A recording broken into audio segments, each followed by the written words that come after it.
Good morning, everyone. Thanks for joining. We'll get started here on the first agenda item. It's been coming up every week, basically, for a little while. Discussing the fire station building. So I want to do some updates on plans. We also have Mitchell Razor here. Thank you for joining us and for being part of the conversation on this item. Sure. Did some background research on these plans. We cannot locate the full building plans here in the town. We just have a few floor plans, but the full plans for building are nowhere to be found. So with that, I called T.Y. Lin to see if they had any record of it. They're the ones who did it. They had destroyed them back in 2018 because it had been like 30 years or whatever. Yeah. More than 30 years. So with all the talk on Fulton having the same plans, I called up there and spoke to the fire chief there, who's been there since '74. And apparently, Whoops. oh, hang on. Oh, boys. We're watching TV now. You can all still hear me on there, right? Yes. Yes. So he said that they actually built their building in '77 before we got the plans, apparently. So it may actually be the other way around, to where we got plans from their building. But either way, it has a very similar floor plan, and I still wanted to inquire as to. I'm so sorry. I don't know. I don't know what's happening. Oh, I know they're still there. Yeah. It's just I can't help myself. But Yeah, a little distracted. yeah. I don't Yeah. have Pluto at home, so can we try that? But anyway, long story short, I wanted to ask what their experience was with the building, because I think they still have their building. Reconstructed or something.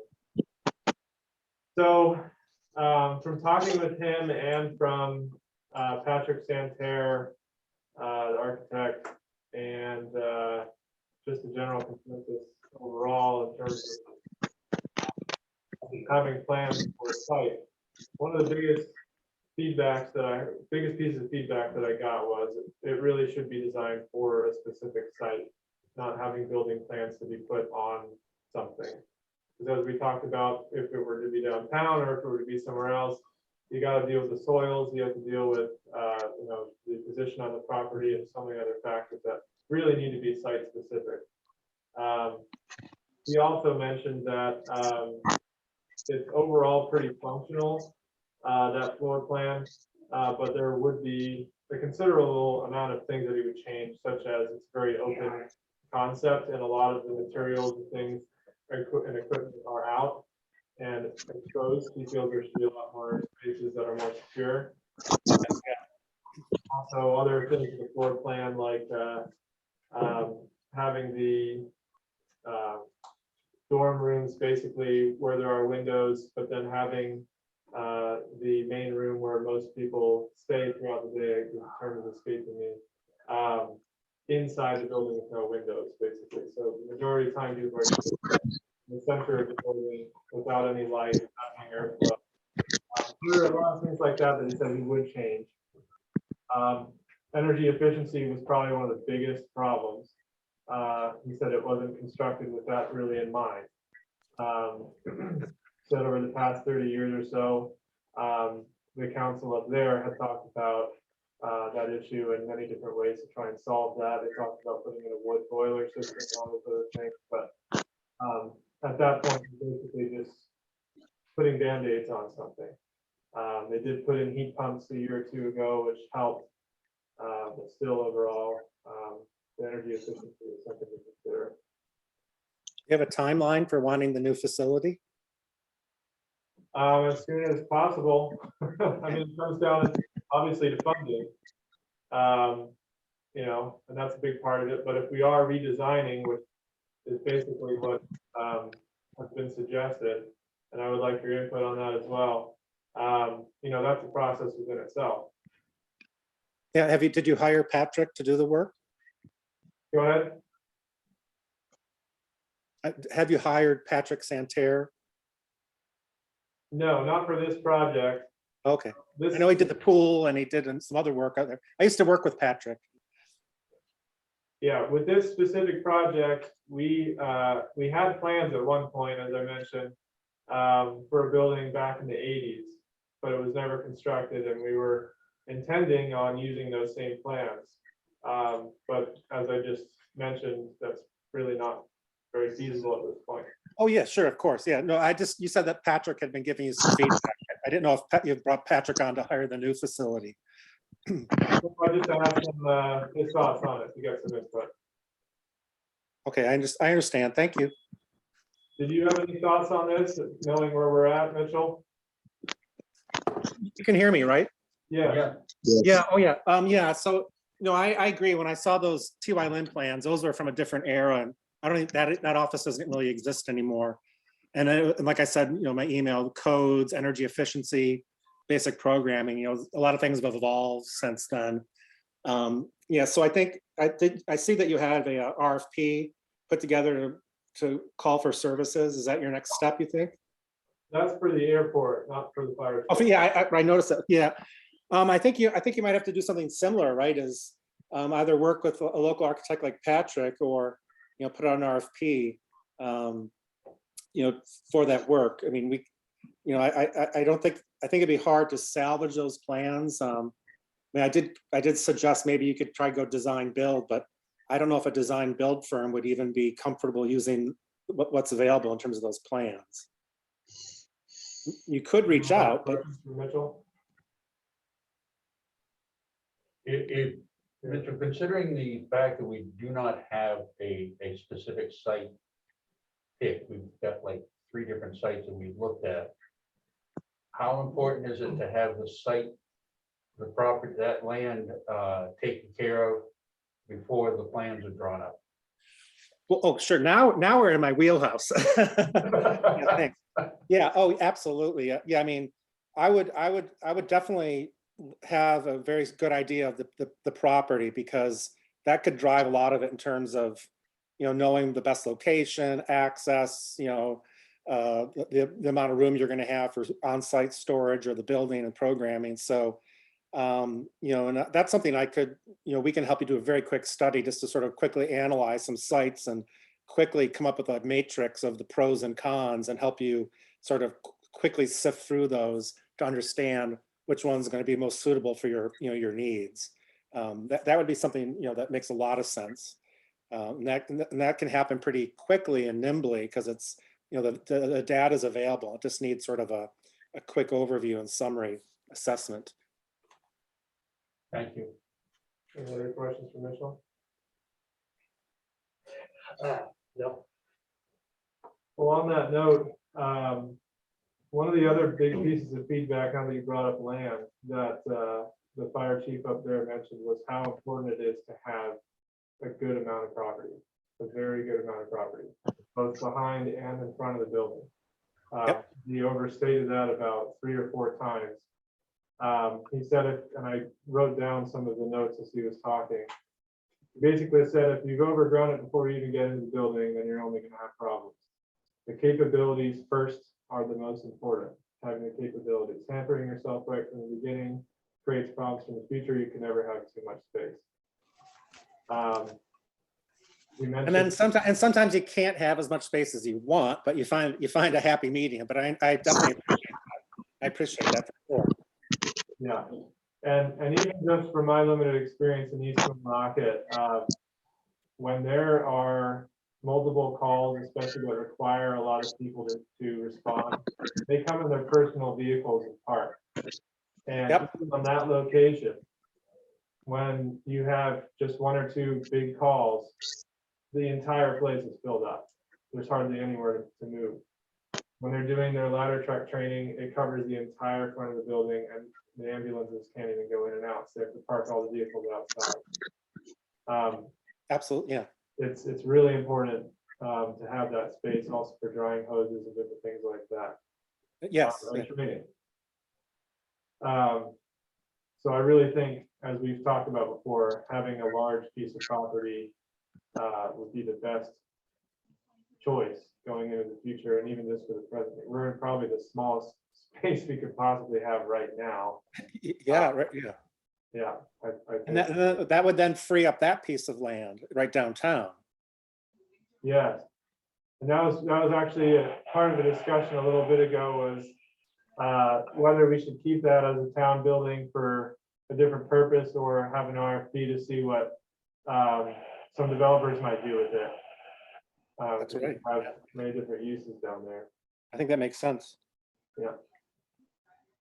So with that, I also spoke to the property owner of the Cotton Avenue storage areas. She is not willing to sell. So that's. No. Great. That's disappointing. Great. I look back, She just had bigger storage units, that you could fit a ladder truck in. Not gonna happen. No. No, I appreciate the seriousness of it here. What are you gonna say, Mike? I said, that's disappointing because I was looking back, looked at some historical information back on Cotton Avenue School. And the square footage of the school plus the setback of the property behind it would have given ample space for a station and storage, and it would have been the ideal location because the property has so much land to it. And like I say, the egress coming out of two sides would be ideal. I agree. But if they won't sell, they won't sell. So with that in mind, that really only leaves one lot that has enough space, and that would be the Elks property lot. Elk, Yeah, that lot, Mitchell, I don't know if you've looked at our past meetings, but that's right across the street from the Chamber Building as you come into town off Central Street. yep. It's undeveloped, it's in tree growth. But to Mike Medore's point, on having it visible, to the public, that is something that we could look at, putting it on the street or close to the street so it is visible. But also, this chief up in Holton mentioned that they had their two buildings combined. They had police and fire combined. Right. So if we're looking at building something like this 50, 100 years into the future, obviously, who knows what the police situation will be, if we're still in the contract, if we're consolidated fully, or if we have our own department. Either way, there should be a space, I feel, in the new building for police to host that, regardless of what happens. Yeah, that makes sense to have some flexibility built into it. Yeah, I would rather have it, if the design is there, I'd rather have it too big than too small. Yep. It only makes sense now to build something that has expandability to it moving forward. Otherwise than that, you're just gonna chase your tail. Because my understanding was that police station was added to that fire station in Holton. They didn't, the whole thing wasn't built as one, it was an add-on. So in saying that, in the future, I would want to go ahead and be able to have, if you're gonna build a public safety building. Don't build a fire station. Build a public safety, police, fire, and perhaps there might be some other uses that might have, that could be involved, But definitely something that has enough storage, enough size, and enough space to facilitate for the future. At least, I would look for 4 bays, at least. do you have any thoughts on that, Tom? Well, you want double that. What, 8 bays? Oh, yeah. Oh, you're talking front and back, though. Are you talking pass-through bays? Yeah, I'm talking 8 days. You could have them back to back. Yeah, You mean, I'm talking for frontage oh, okay. across, I'm looking at 4 bays. If you want to have 4 bays pass through to the back to be able to come around or whatever, or something like that, or pass throughs that way, that's fine, but I'm looking at probably 4 bays. Right now, if you had 8 days, I would go all 8 days. Right now. Are you saying 8 in a row or 4 in a No, they can be row? back. Four, yeah. That's what I mean, 4 front, Four, 4 four, front, 4 fine. back. Each unit Plus- have its own door. Plus your watchman. If you were able to go ahead and drive through or park back to back with 4 bays, that would be the best situation. And then again, that's why you come to space, okay, when you're able to do it back to back, I mean, we do it back to back now. But if I send ambulance 3 to Bangor, okay? Mhm. Then I have to move, to do that, we have to move the truck out, get that ambulance out, put that truck back away. If you're gonna do it, you would have them back to back so that Mhm. they could respond from either side. And I agree. And I just wanted to say something, once, just having that basic information, like number of bays and, your general footprint, with that information, we can, quickly assess turning radiuses, available land, topography, setbacks, and understand how each of these sites, basically can either have the capacity to support what you want to do, or if there's going to be limitations. So, it's a pretty quick study, just if you have a few parcels you do want to look at, and you want to sort of start to narrow down that process. Well, I think there's only one parcel that can do this, that we have an option for. Somebody brought. And you have an option on it?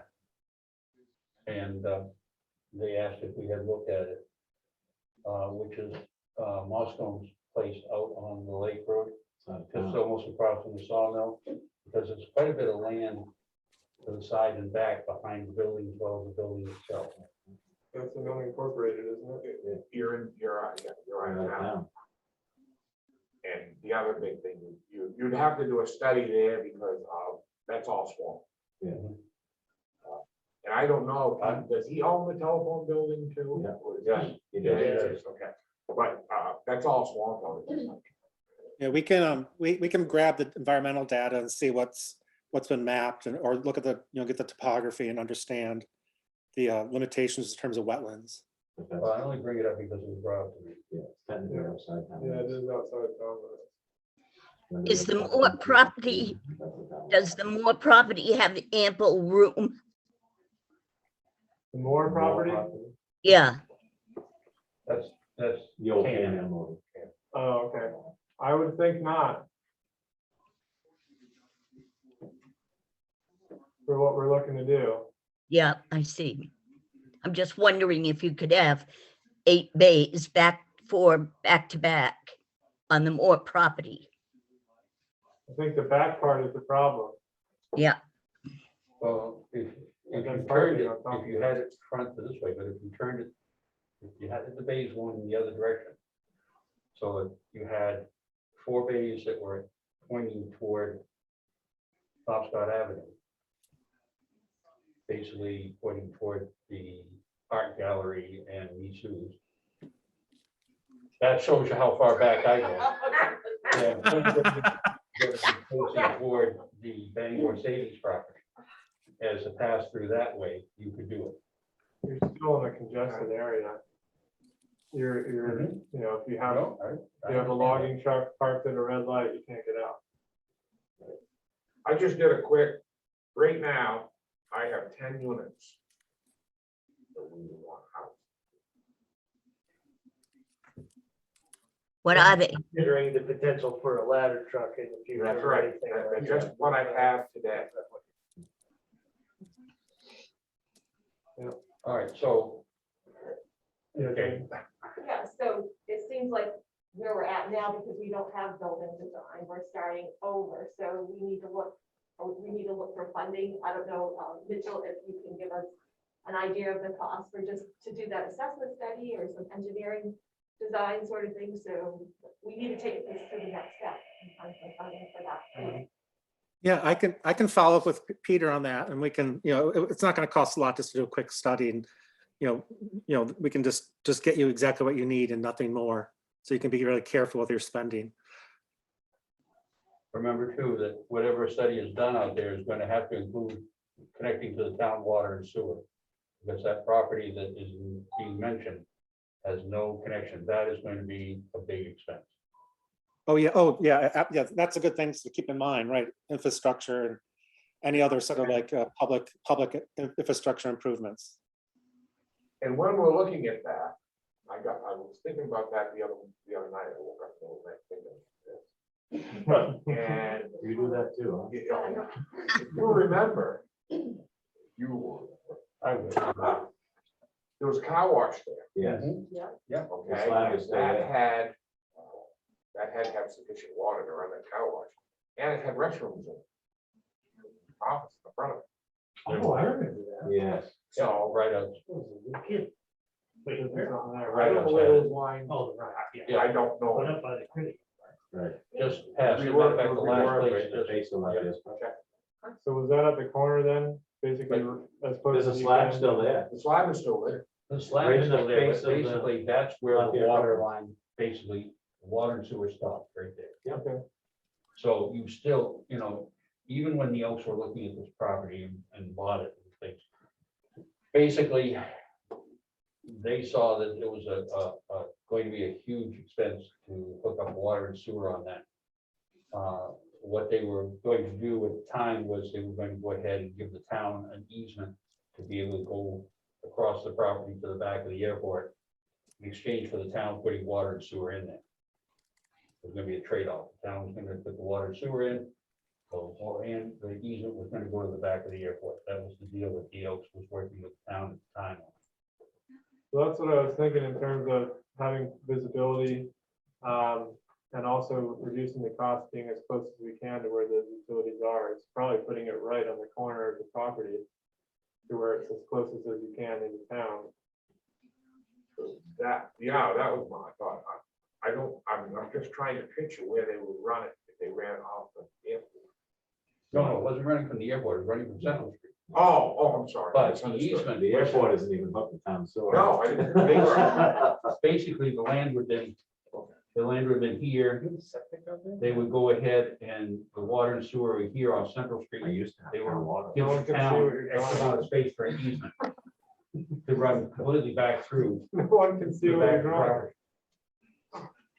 property. It was a real simple figure, but it was gonna be a trade-off. We'll give you X amount of land or, because there was talk at the time of having or there were discussions at the time with UPS, I believe, or FedEx, one or the other, to put a terminal at the back of the airport. And when our economic development director dropped dead of a heart attack, so did the plans. Oh, you're talking back in Moose Park. I'm talking Moose Park and Haskell. Oh, Remember okay. Haskell? Yeah, oh, yes, I certainly do. Yep. Okay. that is some reference. All right, well, that seems like the ideal spot. I would think that if we're gonna put any money, even just a little bit into it, Mitchell, I would probably like to see not only a study of the maneuverability and the feasibility of the site itself, but also a basic rendering of kind of our thoughts on what we need. So I would suggest maybe we would put out an RFP for kind of what you offer paired with something like what Patrick offers, a mixture of those two services. Sure. Any thoughts on that? Yeah, and you're saying you want like just like a rendering to include with the RFP? Yeah, I mean, if we're gonna be looking at a site, I think it also makes sense to look at what would be on that site. You know, we have something to work off of. Basically, those plans in general, the footprint and whatnot are, I think, pretty feasible still. It's just a matter of making some adjustments to it, if I'm not mistaken. Yes, you know, I think, as you talked to Milton, and Milton said, you know, those things, that's true, okay, in certain extent. But see, now my guys would rather have the bunk rooms with no windows than with windows. But again, that's all, that floor plan that we have would fit us fine. And that's what he was suggesting, is switching the bunk room with the day room or work room, whatever. How much square footage do you need for the station? If you got a plan, you must have at least a rough idea of square footage.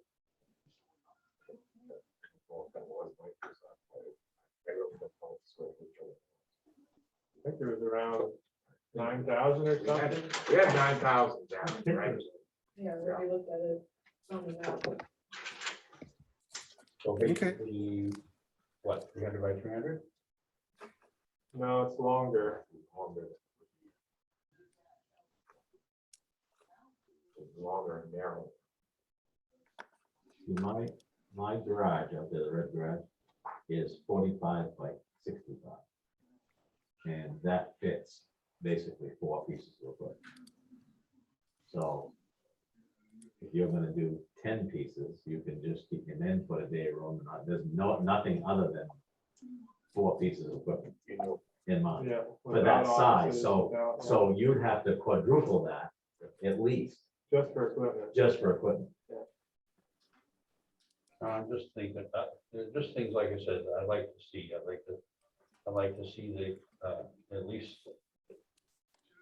I wanted to see the plan that you obviously had at one time, but that's impossible because that's been destroyed by everybody who's ever seen it. But I'd like to know the square footage. I'd like to know what and how much area of that property that you're talking about as far as the outline is going to be necessary for the station. And it's whatever it has. I think there's some specifics that need to be determined. What's the size of the lot? What's the size of the building? You know, before you even start getting into this. Well, that's why we want to do this process, is to figure that out. I think that's kind of the answers that Mitchell would help be able to provide. Am I correct, Mitchell? Yeah, I could give you that quick analysis just so you understand, what the site has to offer and if it's going to meet your needs, and what the limitations are, or the potential for phasing or expansions, things like that. I'd also want to know about connectability, the Mhm. utility. Yeah. And Oh, the utility, yeah. include that in. Yep. Yeah, I can follow up with Peter on that and, and you put together a real specific list of things you need, and we can talk about a timeline and and everything you need to know about it, and make sure you get exactly what you want, nothing more. Sure.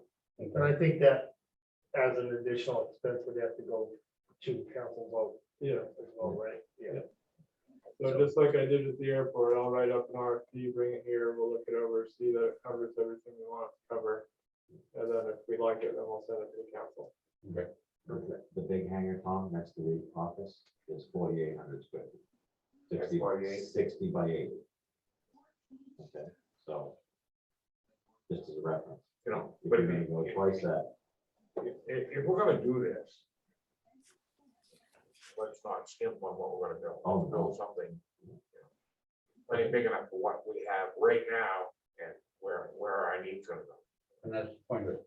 Make it energy efficient. Don't skimp on it. Build a proper building. Make it energy efficient. Make it accessible. Make it workable for everything else. If it's gonna be done, if there's gonna be some construction done, and I'm not opposed to new construction done, I wanna see something. At least make it so that it's not gonna be passé in another 10 years.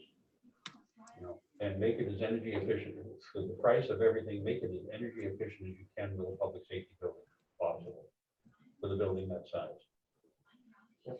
This maybe is, if we, I don't know if it's appropriate where we are in this process, but the next round of CDS applications is due by the end of this month.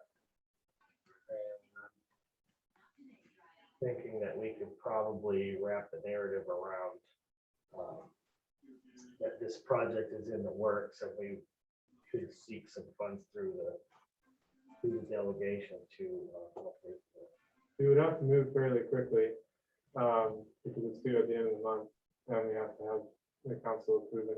Well, the last one was due like in 2 or 3 days, so I think we could bang through it. pretty easy. Yeah, and I had the discussion, or Evie Smith was on another call that was on, it may actually be extended. Right now, it's March 31st, is when the CBS. That may be expanded, but yeah, I've been sitting here thinking the same thing. They're thinking about all the plans. I'm thinking, how are we gonna fund this? Yeah, there's some, I know, and we've also been really calling where Sam's going this week. Even Jared Golden's office, there's some infrastructure funding that he has access to. I know he just helped out East Market and get a four-wheel drive ambulance. I'm lost in that whole process. So what I'm saying, there's some opportunity now for. Apparently, there's, to get ourselves- Yeah, that's what she had said, and I mentioned some of our infrastructure needs. She would make a list, so I need to follow up with her, but yeah, it's very timely. We need to get some plans and some actions. Figure out what we might have done. Eventually, though, the town is going to have to look to, at least to some extent, bond the project. Debt service is at an all-time low. If there's an opportunity to do a couple of projects in here with the debt service the way it is, now would be the time to do it. Granted, construction costs are high, but if the architecture, the infrastructure work, everything else could be achieved through grants, the actual building itself may be partially or fully bonded. Well, the problem with that is it takes about a year to get the plans actually made. And then you bid out how much you need to construct it. So we're looking at a year and a half until we can actually bond it. Well, I mean, if that's the case, that's the case, but I mean, it's still a closer timeline than we've had for the last 20 years, and heaven knows that building has been antiquated for probably half of my life anyway. It is definitely, so I mean, waiting another year and a half to get everything done to get to that point isn't that much of a stretch. So the way I understand this, what Peter was just talking about, the CDS fund, we put in for it now, the money actually isn't released until a year from now. Like, I mean, time-wise, so those funds aren't quick. And when you mentioned bonding, I was trying to think about this, because we don't know what the total cost is. So even going after it, you know, if we estimate knowing that, okay, the tax that we're gonna bond, whatever the remaining is, I mean, we need it.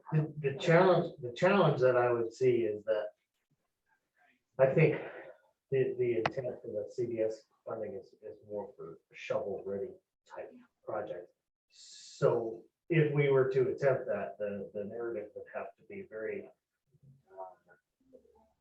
future progressive. You know, we would have to say that this is the hard, this is the solid timeline that we're expected to follow.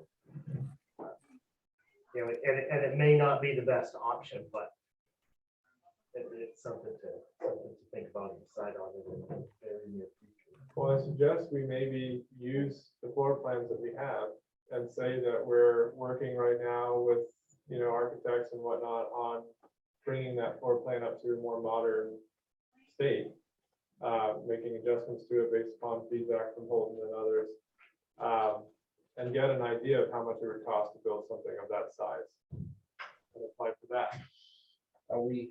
The other thing is, are we getting a little ahead of ourselves? We don't have the land yet. So we could draw up all the plans and everything you want, but if you don't have the actual piece of property, it's kind of a moot point. Should the consideration be securing the land first, trying to get that done as quickly as, or as expediently as possible? Because there's going to be blowback in the community. I'm sorry, but there is $260,000 for that piece of property out there. There's going to be blowback in the community. I can tell you that. You've seen it already in the letters to the editor and social media. So, Well, I would that's say- based on misinformation too. but I would still say secure the property. You know, you can't build anything if you don't own the land. Right. So, And if the messaging in the meetings where it's explained and voted on is solid and truthful and shared, you know, broadly to try to get the right information out. See, the feedback right now, the trouble with the feedback right now is that it's based off bits and pieces and a whole lot of misinformation from our conversations. The reality of it is that it's a better investment than, you know, it's just cheap woodland and we're paying too much for it. It's the future, it's the investment of the property. So we have to just make sure we have that message solid, the message that we believe as a group, and communicate that. and how it's going to be paid for. So I would I think suggest, she just raised her hand to pay for it. She said, "Oh, Yeah, that was Jane." You know, no, I have no problem with that, you know, private donations and things. no, so I would suggest, Peter, that by follow up with some of our contacts, and so we better, with Edie Smith, and we'll, she said that she would connect us with some of those that are overseeing those funds. And let's talk about that, and then even with Tom Barber has it in their building office. Yep. We'll line up some of those conversations and get some feedback from them. Yes. The time is now. So I guess it comes down to looking at options on buying it, whether we want to bond it or use unassigned fund balance or whatnot. I would say land first, Yeah, but how we architectural buy study it. and everything else, how to buy the land. Architectural design for the property as assessed. Costs, move forward that way. Because right now, if you do anything else, you're just speculating on something you don't know. Should we first have a assessment of the land with someone like Mitchell to I would say, yes. justify that purchase before we buy it? I would say yes. Mitchell, is that common for someone like, someone with your skill set to be doing those studies before the land is owned by the town? I mean, personally, yeah. I mean, I would not buy land if it's not gonna, meet your needs. I mean, what sometimes we say, if you can put a refundable option down on the land and you can at least have a hold on it as but I would not purchase it without knowing, that it's gonna meet your needs. You don't want to hold on to a piece of property that's not gonna suit your needs. Okay, thank you. Could put a hold on it, but I don't really see the property going anywhere. Yeah. It hasn't gone anywhere since I bought it. So I Yeah. guess for the next meeting here, I'll have an RFP for those kinds of services that we can look over and send it to the council. All right. Anything else on that item or for Mitchell, anything? No, it was good seeing everyone. I can follow up with you, offline and we can talk about what you need. Thank you very much. Yeah, I look forward to talking to you, Mitchell. Yeah, take care. It was good seeing everyone. Yeah. Have a good weekend. You too. Take care. Bye-bye. Thanks. Take care. So the next item is fairly quick.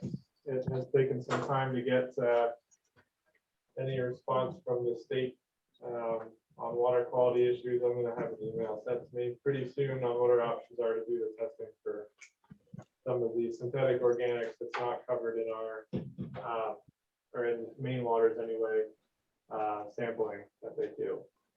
So I'll have that probably by next meeting. I only heard back from them yesterday. Next item, airport building RFP. So I sent that out to all of you. Any thoughts on this? This is basically the same RFP we put out originally for the first phase. It's just been altered and changed a little bit to fit where we're at now. But a very boilerplate, straightforward. No, that's fine. I looked it over, I couldn't see anything that I would change or edit. So, no. I have some comments. Yep. And some of them are just formatting, and you can see it when you look at it, but you referred to 2 sets of bathrooms. Why didn't you just say 2 bathrooms? What is that? Male, female. Okay. There we go. I wouldn't have thought about it. I would think a family option is a very important thing So to have. I believe the way the floor plan is drawn is that you have male, female, and a double occupancy. Yeah. Handicap. And, yeah, so- And that's all based on square footage and occupancy. You have That's to right, have a that- certain amount of bathrooms. That's right, that's based on occupancy. And then I had a question on your, the scoring, acceptance and rejection, and it was like a 5. So it just wasn't clear. Is it a scale of 1 to 5 or is 5 points if you meet that criteria? 1 to 5. I can verify that. Okay, so I just feel like, oh, if if you clearly got the criteria, you get a 5, but there's a scale. There's a scale, okay. And then then,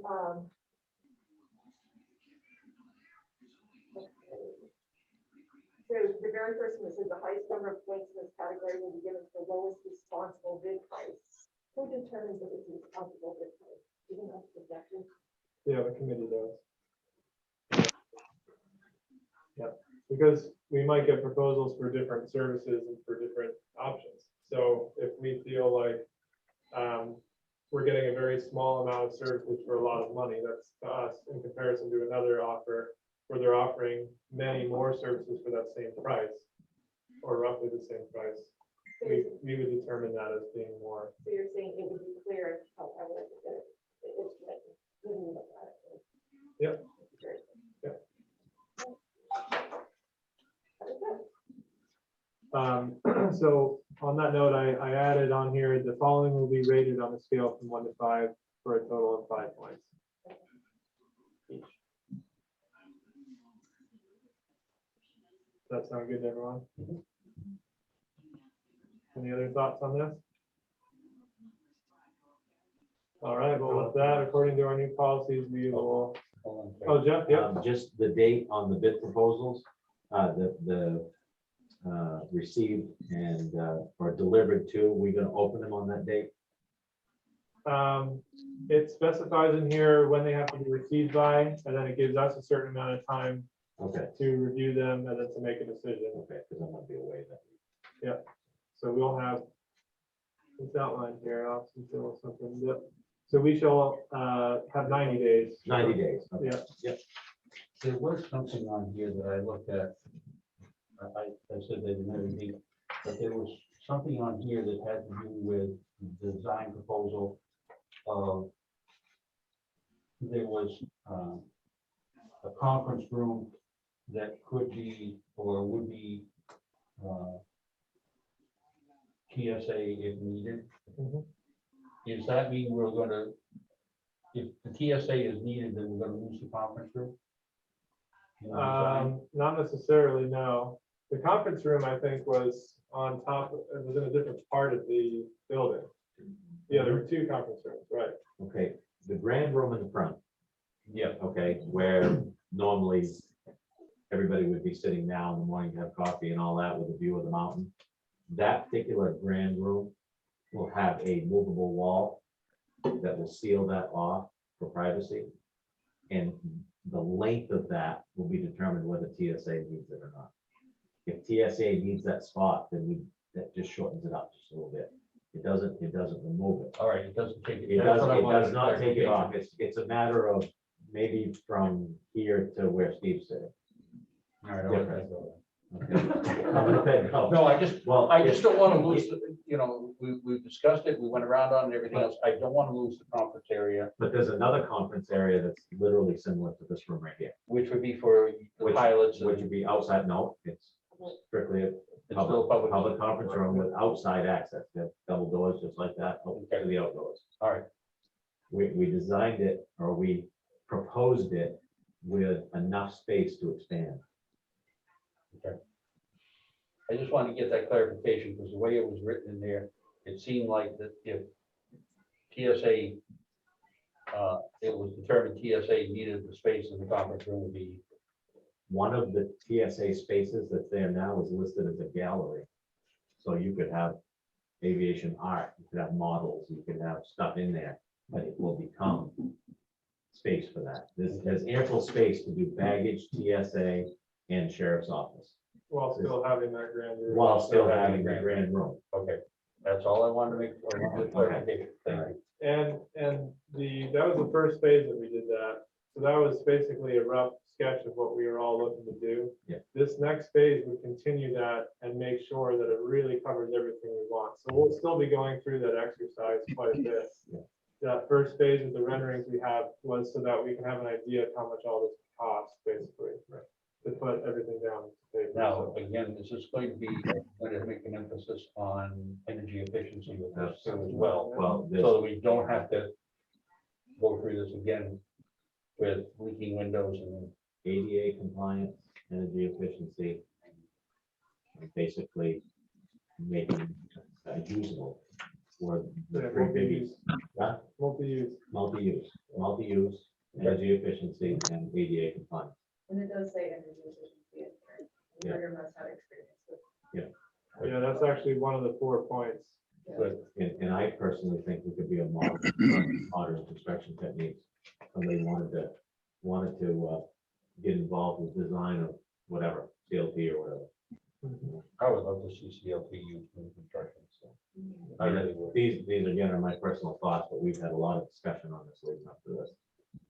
I spent a lot of time with Patrick, multiple times with Patrick, working on the floor plan to make it usable. All right, so any other thoughts on this? Okay, well then I'll ask for a vote of the committee members, if everyone's good with it. Field, are you good with it? Yeah, I'm good with it. All right. Okay, well, that's unanimous then. Send this to the council for the next meeting.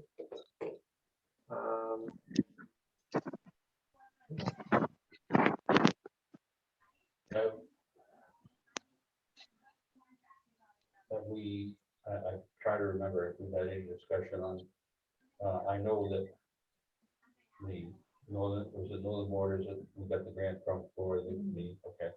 And I covered 203,000 and change on doing any type of design work or whatever, engineering. But there was still enough, I thought that it may cost more than that, or they may even necessarily match. Have we discussed how we're going to approach the match?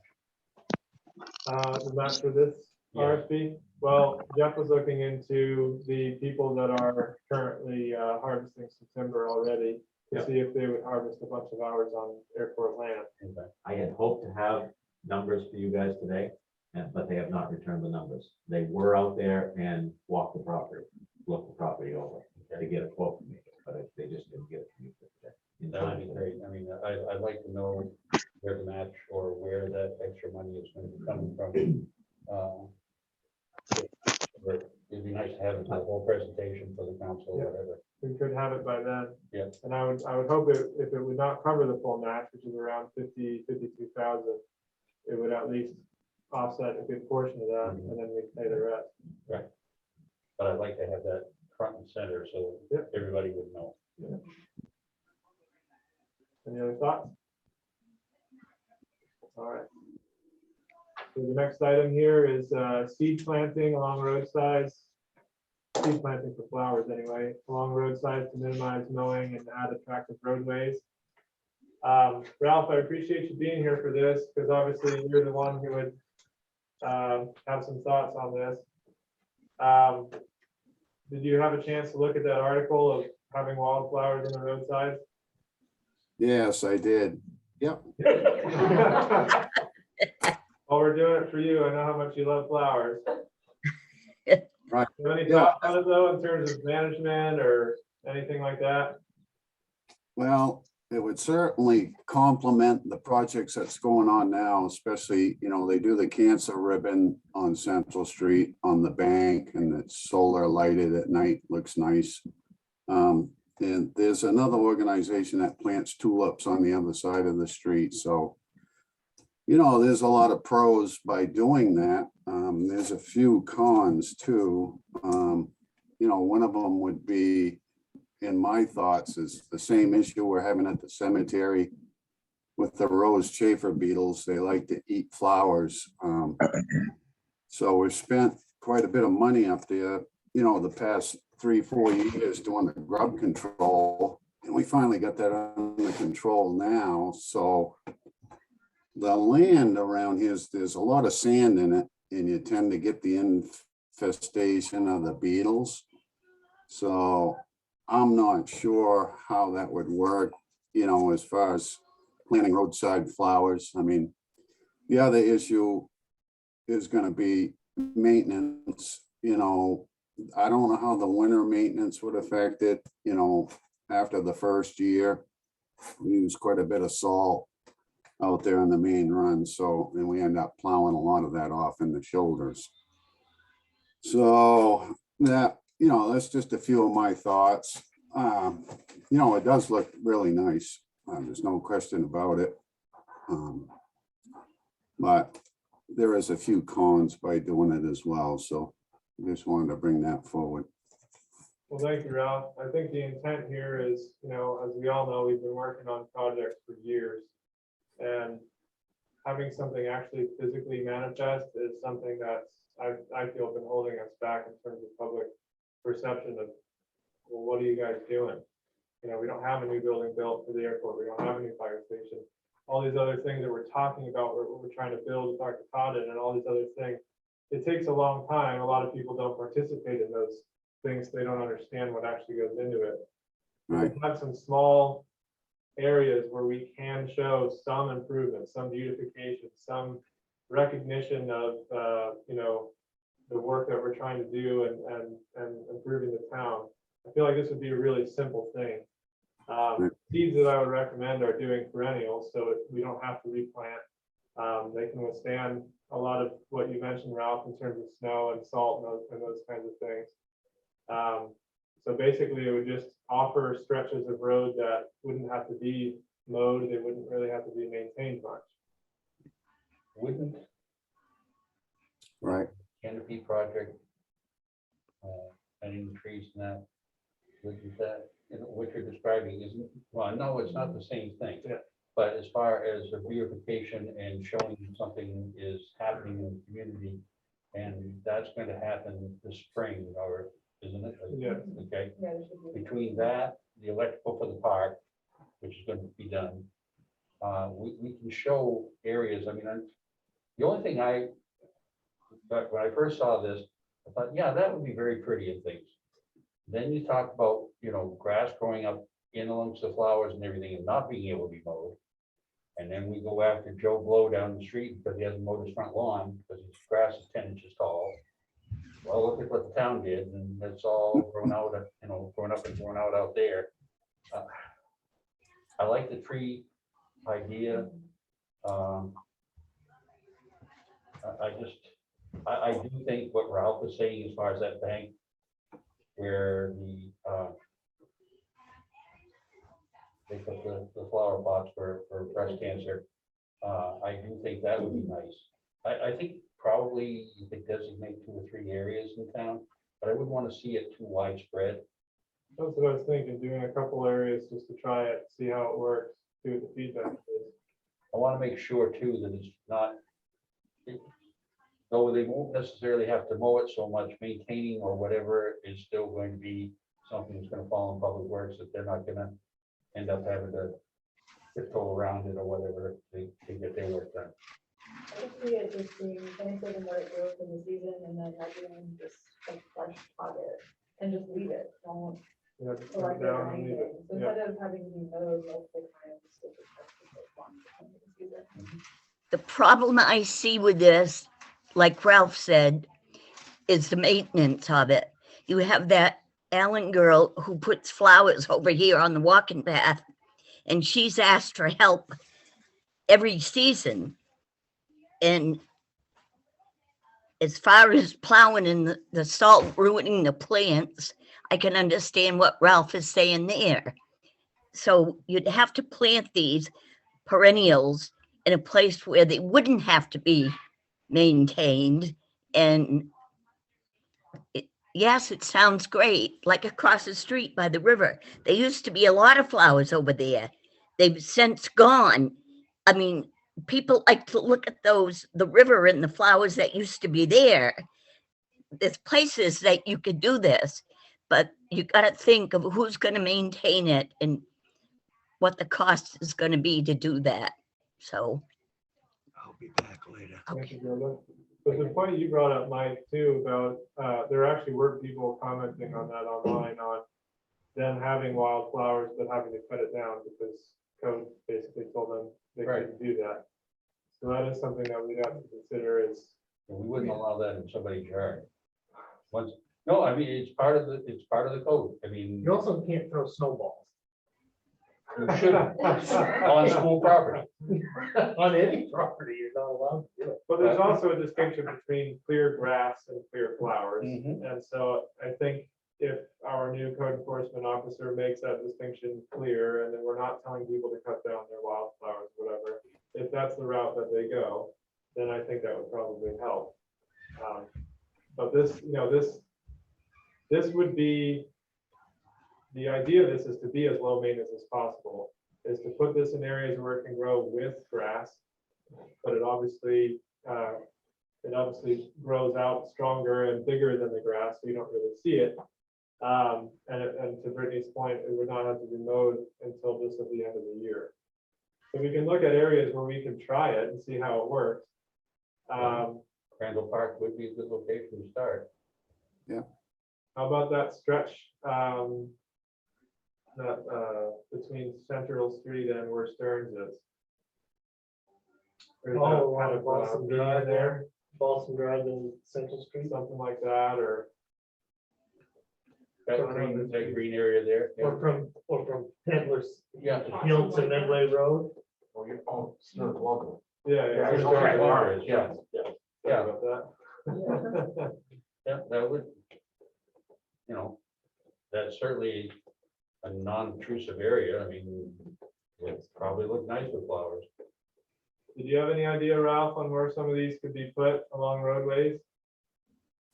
Well, probably anywhere along the main runs, obviously, where high traffic areas are, I would suggest, I mean, Central Street's probably the busiest street. I don't know if along the airport fence going out towards the transfer site would be a good place.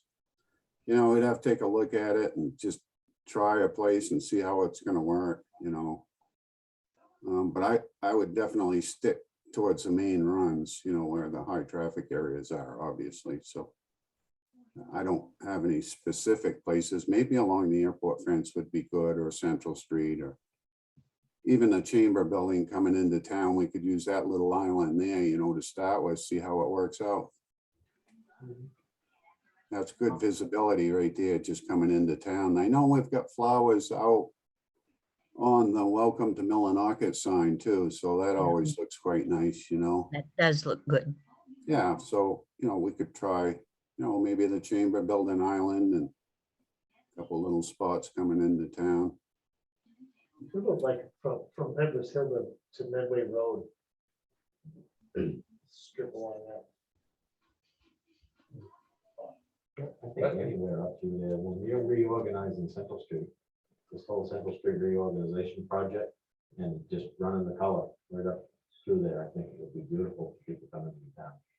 What would the cost be for, how much seed would you have to go ahead and plant, and what would it cost for the amount of area that you're doing? I mean, there is gonna be a cost. We might as well Pretty cheap. know. If Maybe you like have $100,000. if you have And if we volunteers, have that, then we go ahead. Well, I mean, people are gonna, you gotta go ahead and have financial numbers. well, just the seed is pretty cheap. It's like $20 for 1,000 feet or something. So it's not very much. And I'm sure there's enough you could buy in bulk to make it even less. It really just comes down to the man hours, people volunteering to plant it. So it doesn't take very much. They're wildflower seeds, so, you basically just spread it and it'll grow. I was thinking, if we took that hill where the tulips are, and did that for one place to try. And then, I don't know, Ralph, do we own any of the land out by where you come into town off the Brownville Road, by where Great Northern had their sign? Their big, I'm not sure exactly what you mean, Tom, but the top of the hill. Other than Kate, right by the back gate. Okay, so just past Rideouts, just before you get to the Golden Road, that's the urban compact line. So we don't go anywhere beyond that. So as far as the gate up by there, that's actually beyond our urban compact line. I'm just So- thinking coming into town both ways. I know it is in town, it's in the town line, and it's probably our land, all right, or it may be our Katahdin's. I don't know if it's town land. We'd have to look at the tax maps, but I know the town line goes all the way out past, goes out Route 11 quite a ways. where that little turnaround is, but we don't maintain anything beyond the urban compact line right at the top of the hill of Poplar Street. Why don't we just try a couple of areas, see how it looks? And this is something to be expanded year after year. Different areas, if people like it, if it looks good, pick us 2 or 3 areas and say, okay, these are gonna be the first one. And try there. You know, I think, I think coming into town is, you know, high visibility, you know, right off the bat, coming in from East Millinocket side, 157, and then there is a lot of traffic on Route 11 too. There's a lot of traffic on Bate Street actually, but I'm not sure. There may be some opportunity out on Bate Street too. You know, on one side of the road, on the opposite side of the sidewalk, be on the west side. That may be a good location too, so. So if we look, yeah, Jane, go ahead. So I'm just thinking if we can determine where we might start this year, maybe we can bring this back to the HRA committee and our, working on a community garden project. I'm not sure it would be too much, but it could be part of a discussion. I can't volunteer that yet, but it kind of fits into it. She talked about not only, you know, the beautification piece. We at least could have the discussion there. Organizing volunteers or something. Potentially, I can't make promises. Yeah, well, just a thought. But it's yeah. it's a thought that, yeah, it would fit into the, what does that work? So, Yeah. but I think we would just want to be very, go concrete, like where we're going to try it out. But I was just trying to get volunteers for that other project. that could-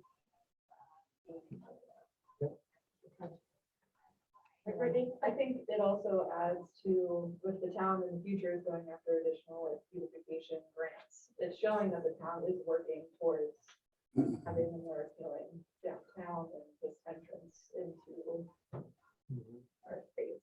So showing that there's community interest and volunteers surrounding it, and you know, the town's looking for quick wins towards more long-term goals. I think it's really important.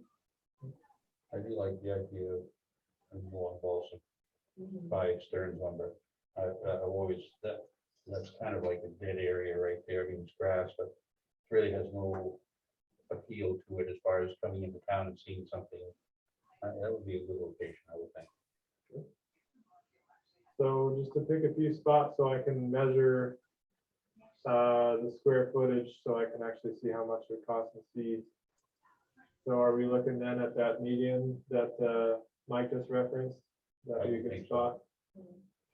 And then along that spot where the ribbon band is. Mhm.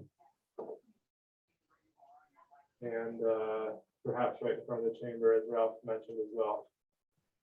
That'd be a good start. You could continue that corridor too, beyond Peddler's Hill to the corner of Medway Road. Yep. Down over the hill. Yep, well, I also don't want to give too much for volunteers to have to do Right. and to make sure it works.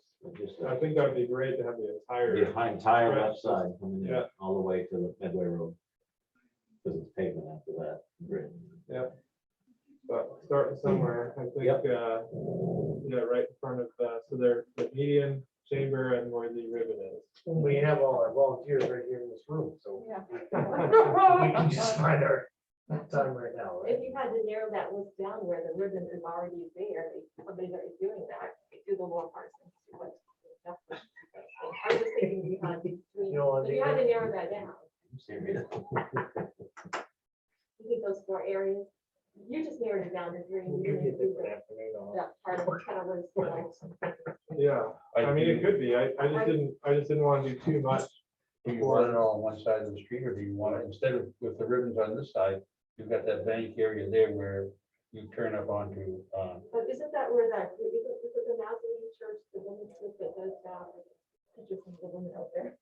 I don't know. There's a group that does that. But that's a fairly green area on that other side, so you have something on one side and then come over here, you got something on the other side of the street coming in. So it's not all along one side of the road. Yeah, there's also that stretch right by Balance. Yeah, I would think. Jane's house over on Field Street, between Field Street and Central Street. Yeah, the cheaper plant Yeah, you So can plant take the care of cane. them. Just jump I'll in look there. I'll look at it, yeah. But that'd be a nice stretch to offset, so there's on both sides of the road too. And that's just all grass, No, otherwise. nothing on planning.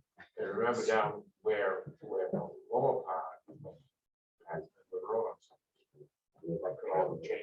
In the trail of it. I know, for a while, Perfect now, though. Sorry, Ralph, go ahead. for a few years, we were putting flowers down on Main Street too, which looked quite nice. We had the hanging flower pots, you know, off the lamps, but I know some of the towns and cities, what they'll do is they'll put a flower pot right on the sidewalk itself, kind of build it in with the lighting system. And I don't know if that could be part of the new lighting grant or anything like that that they're trying to do down there, but they used to look pretty good right down on Main Street too, but you That looked real nice. Yeah. yeah, we just had to give that up because of the poles. They're so outdated that they wouldn't support the flower, you know, pots anymore, but not saying you have to hang them up, but if you could put them on the sidewalks might look good too, you know. And then we went to the barrels, around, we had the barrels in front of the businesses, and they used to take care of them. We would put them there, they would take care of them. Right. You know, we've got some opportunities to plant flowers too. I'm just thinking of this, but down on Main Street where the municipal parking lot is, there's a little island in between Main Street itself and the parking lot. You know, and there's a bunch of junipers down there now, but if we put flowers down there, that would make that look good too. Just red box. I don't know. Yeah, totally. Very far. We also need to completely clear out the front of the municipal building. No kidding. We need to remove those overgrown hedges and That was part of the. it really We is. talked about that. It really is. Suggested ugly. it would be, but So we, I'll do it myself, so I love doing that stuff. But that would be a great opportunity to put something more beautiful in. So Ralph, to your area of maintenance though, just looking at the satellite pictures here of these islands, there are a lot of trees on these islands, so obviously mowing around the trees is time consuming. Yeah. What if we just did the flowers in a stretch in between the trees? So all you have to do is just mow around the edges. That would make it easier, I would think, on you. Yeah, oh, definitely. Yeah, I think, I don't know if you're referring, there's an area between McDonald's and Central Street too, that island in between Yes. there. Yeah, Yeah, that'd be great. Yeah, that would be beautiful. so you'd be good with us planting flowers basically just in between the trees and around the trees a little bit, so that all you have to do is just the outer edge and wouldn't have to go around the trees themselves. Yeah, that'd be a good area there too, so. Okay. Okay. Bushes out or just chainsaw them down. Got them right out of it. Yard them right out of there. Yeah. I think so. But We could try it and see how it goes, I guess. I do that at my house, I just chainsaw and put it in the back. Mhm. All right, so I'll do some measurements of those Thank you, Trent. areas I've then. tried to save those. So we're looking at Chamber, the Balsam Drive area, Field Street, and that Actually, ribbon. work more still on Where is that ribbon on Central Street? One less. this. Right, yeah, just that. On the bank. Okay, all right, Bank by yeah, the nursing home. I see right there, yeah. Okay. I'll measure that and have something for next meeting then. Mhm. Any other thoughts on this? All right. Last thing is the Tri-Town utility electricity efforts. I have not reached out to person yet to see if they're interested in selling it, which again, I doubt they are, but I will be doing that shortly.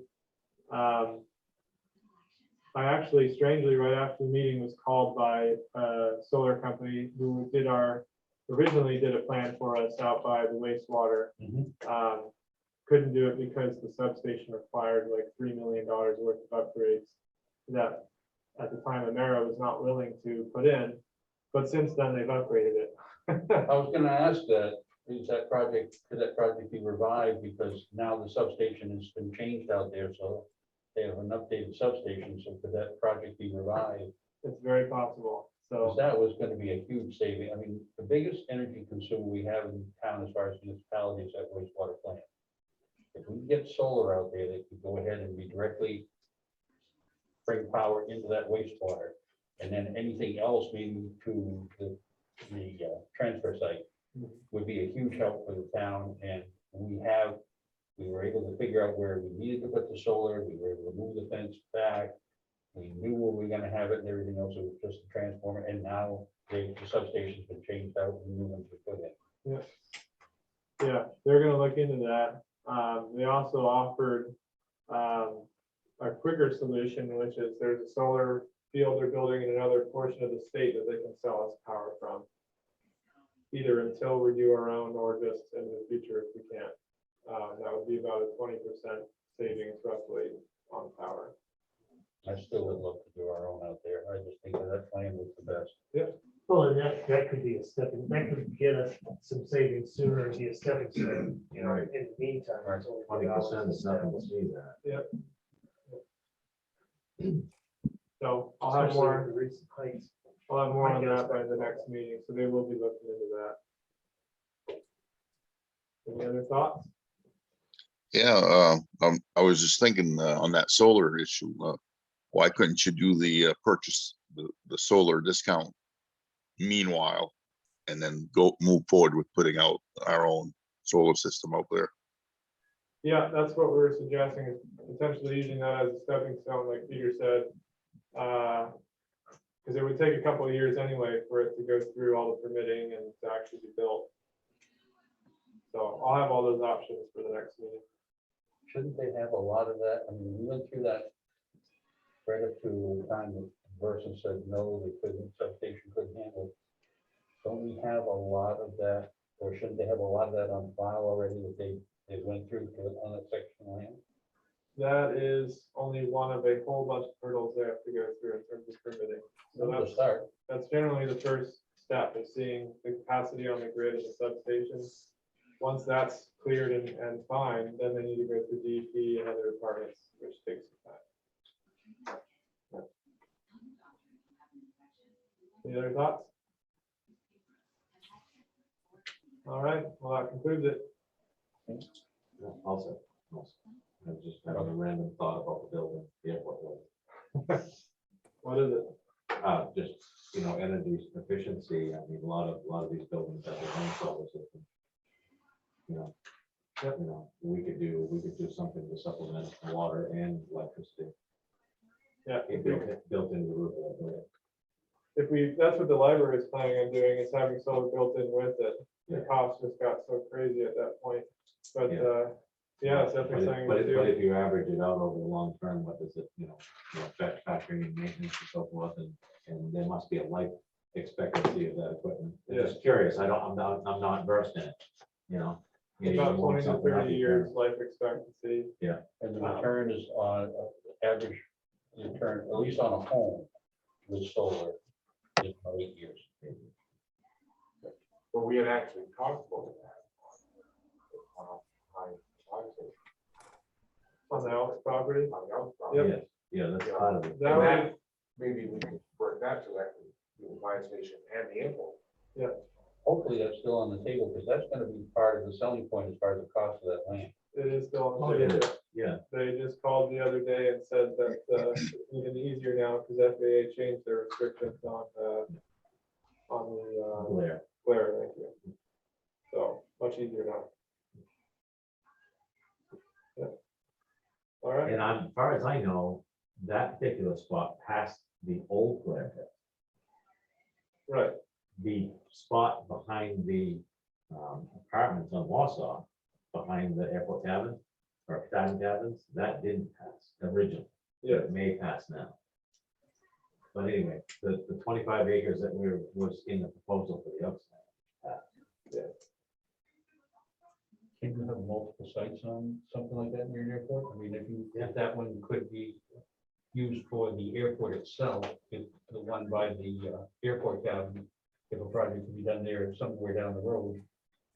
Can It you all have comes down multiple to- sites on Being able to connect on. it comes down to grid connectivity and also capacity. So it all has to go toward the substation, and most of the substations are at capacity. So I believe that was the last little bit that the substation that was going to have capacity for. Well, weren't they talking about three-phase power being on some street, out beyond, where the pole line is now that runs the approach lighting? Mhm. Out that pole line, isn't that where they were gonna connect on out there on Central Street? Yes, So, yeah, there is three-phase all along Central. I know there's been some discussion on that, I'm just not well versed in that. Yeah. Well, all right. Thanks, everyone. Wonderful. Thanks for the vote, Tom. Thank you all. Have a good day. You too. Take care, everyone. Yep.